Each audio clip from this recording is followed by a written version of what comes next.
Hello, here we are for allotment challenge 2 on this beautiful sunny day on December the 29th 2015. You can see there to my right the pig shed and to my left the compost and the field. Okay, so I thought I'd make the most of this outside weather. It's still a little bit chilly, but at least the sun's out, so that makes a change after all the floods we've had. So allotment challenge 2. It started off by Jim from Jim's allotment, and I was nominated by Terry King. Wonderful Terry King, he makes me laugh all the time. So I'll start off with my cup of strong coffee, 2 teaspoons of any coffee, a little bit of milk and no sugar. Okay, so here we go then. Now I'm in the age bracket where I don't quite need glasses yet for reading, but I do need them and always have done for distance. So when I now look at my iPad, I can't actually see the questions, so I'm going to have to lift them up. Right, so what aspect do I like about my allotment? Well, as you know, I don't have an allotment, I have a garden. So the thing that I like most about it is it's in different sections. So I have my little bit of a nature garden, my raised bed area, and then the bit we sit in, and I have a mixture. I don't plant in rows. I try to mix flowers with onions and flowers with beans, and when summer comes you'll see what I mean. So that's what I like, and I also like the fact that I only have to walk outside my back door. I would absolutely hate having to get in a car and drive 2, 3, 4, 5 miles to an allotment. I think I might be put off. I might. I don't know. I've never had to do it, so I don't know. Right, number 2. What thing would you most like to add to my garden or allotment? Right. A polytunnel and or a proper greenhouse with all glass panels. However, from previous experience, my other half Keith has made it quite clear that they wouldn't last 2 seconds, and I only have to go down the road where other people have similar and they're all broken up. It gets very windy here. If you can see behind me, the only 2 or 3 trees which were planted at least 200 metres down the road, and Keith planted those 40 years ago, they're the only trees that stop any wind coming off the North Sea, because Lytham St Anne's is over there. Okay, so we get it all, and but he did say he will think about it for this summer, so we'll see. You never know, I might just get one. What do I dislike about it, my garden? I dislike the fact that it's not how I want it yet, and I'm gonna have to spend ages doing it. I don't really know how I want it, I just know I want it a bit different.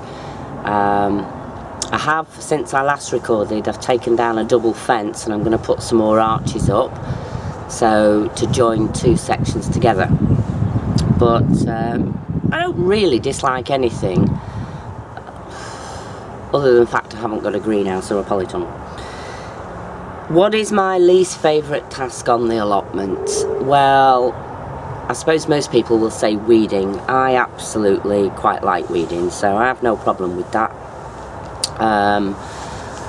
I don't like having to cart water from A to B, although this year it's been a lot better because Keith's installed a water station just here in this lean-to greenhouse, and also another one where my raised beds are, so he's linked them all together. I don't know about this DIY stuff, but he does, so that's all that matters. So, but I still have to cart water from the water supply to my backyard where I keep all my tomatoes, so sometimes it can get a bit monotonous, and I absolutely hate using the wheelbarrow carting muck or compost or whatever, anything heavy, because I have to kind of go through the gates and down, you know. It's like, instead of just being a straight alleyway, it's in and out, and the wheelbarrows only just go through the gates, but I always end up snipping my knuckles off. What is my favourite task on the allotment? Well, I love sewing. obviously. As you've seen by my recent videos, I just can't not sow. I'd like to do a lot more, even though it's December, but I keep telling myself it's going to happen soon. I love planting. I love going round checking them every day, which I do. I know it sounds stupid, but I do.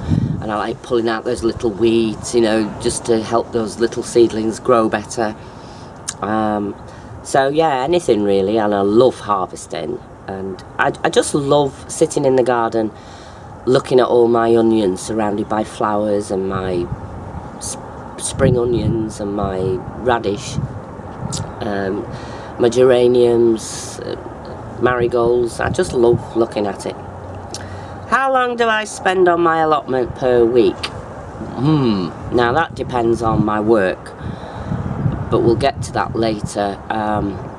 When I'm not working, I'm in here from about 9 o'clock in the morning till about 2 or 3 in the afternoon every day.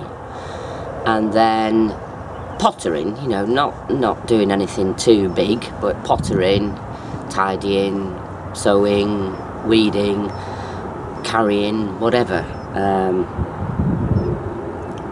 But if I'm working and while it's dark, I can't really get out after work, it's dark. So weekends then I try and do a couple of hours. I can't stand the cold on my hands, and I hate wearing gloves. So it's down to the weather really. If it's too cold, I struggle to do something. My hands are very sensitive, and I don't like the cold, and I certainly don't like cold water on them.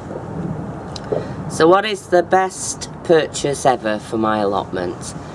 Well, obviously with being a garden and the fact that I only started really in February 2014, I've had to start from scratch.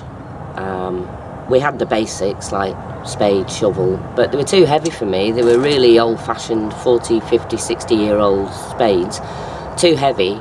So I've had to buy a whole new set of tools, my Wolf Garten tools, and they're really good. So for me, that's saved me a lot of effort, and I know they'll last forever because they're really good quality.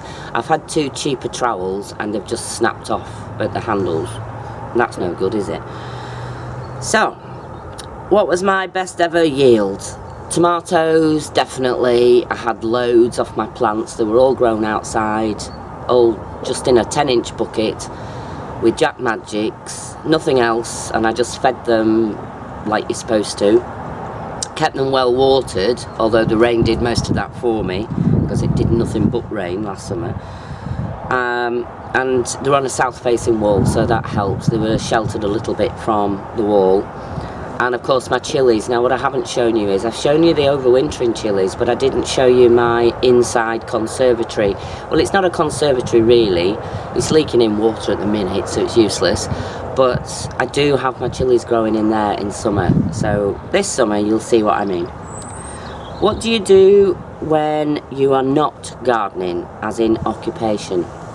Well, as my family would say, at the moment I'm a teacher, and I say this because I've always said I don't really know what I want to do. You know when they ask people, what do you want to do when you grow up? Well, I've never really known.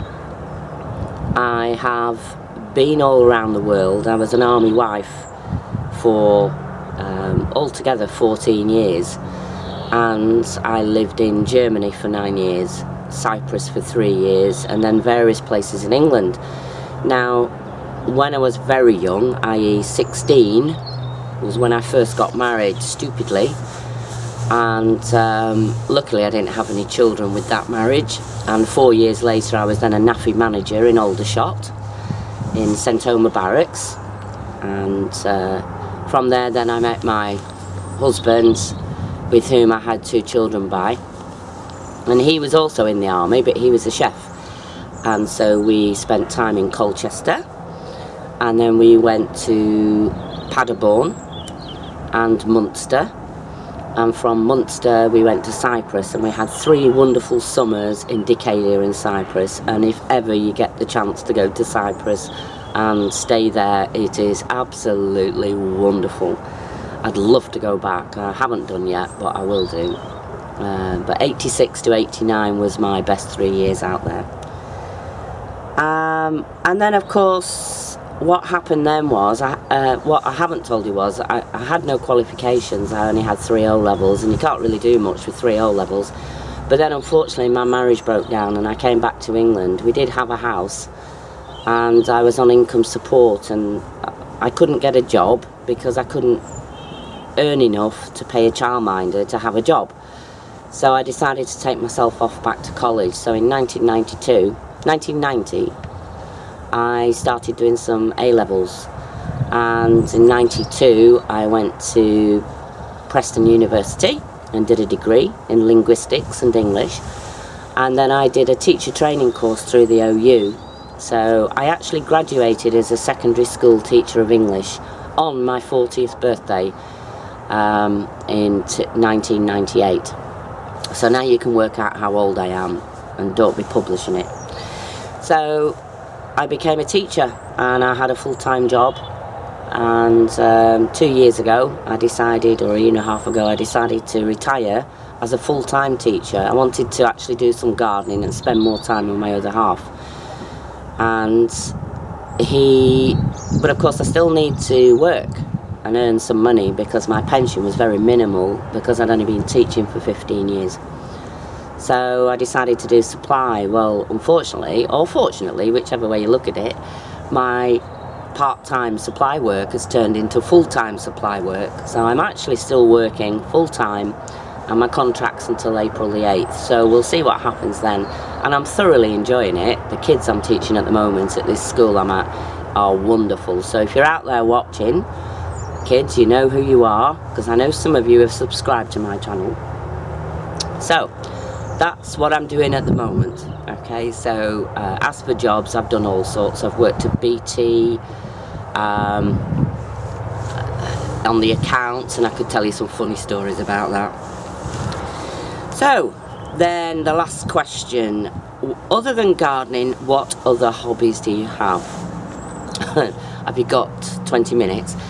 Right, I don't have one set hobby that I do all the time. I suppose gardening now is my hobby, and who'd blame me, because it's wonderful, isn't it? I think we can all agree with that. But my other hobbies I have done at long lengths, and I've done at short lengths. So throughout my adult life I've done it all the time, as and when I fancy doing it. So the one thing I've always done is I've played the mouth organ, and I've done that since I was 2. My mum bought us all, and I'm one of 6, and she bought us all a mouth organ when we were 2, and I play it and I vamp. And if you don't know what vamping is, I'm not going to explain it. And I love doing things like Danny Boy and all the Scottish songs, and I sit there and play, and when my daughters come over we have a good old sing-song. I also love bingo. Bingo, yeah. I've been very successful at bingo. I've never won the biggie, but I've won a few £1,000s at a time, and it's great for a social connection. And of course it's free to go in, and you can play very cheaply. And then my other one is my online hobby is competitions. I enter competitions, and in fact I've done that probably for 30 years, and I started off by writing to Woman's Weekly to win some tiling grout, because I needed some for a bathroom I was doing, and I won it. So that got me on the roll, and I've won holidays abroad, I've won a £10,000 kitchen, I've won seeds from UK Here We Grow, and Bill, a gardener, and also from Nora. So I've done right well, really. So it's one of the things I do when I've nothing else to do. Always online. I don't pay out for anything, and I use postcards which you can get free from the cinema, or old backs of Christmas cards or things like that.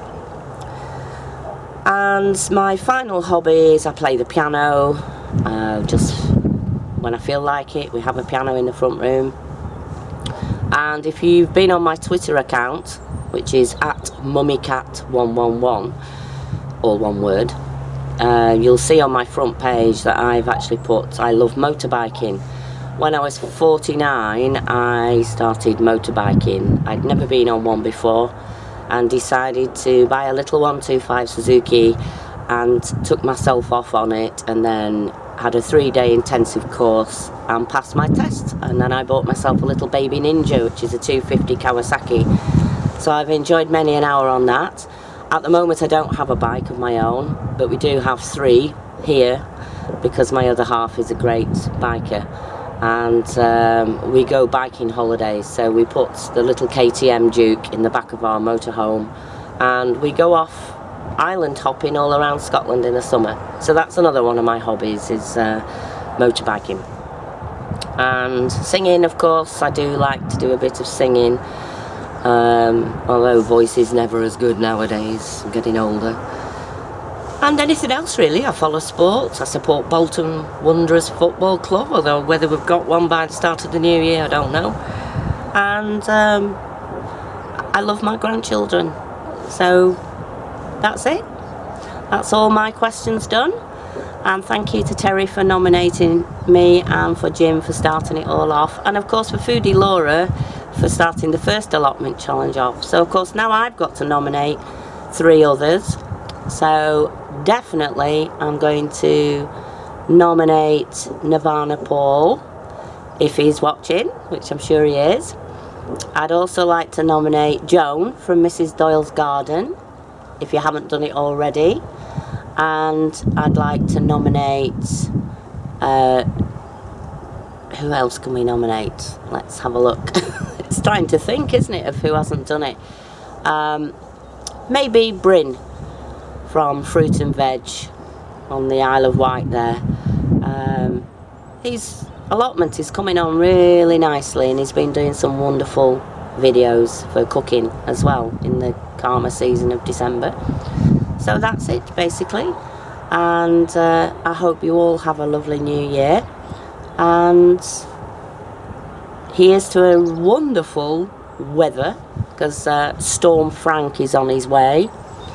That's awful, and he's on his way tomorrow I think, and luckily I don't live anywhere near a river and I don't live on a hill, so I'm really glad we've not been flooded out, but the ground really still is very sodden. So Happy New Year, great growing season. I wish you all a healthy 2016. Until next time, bye.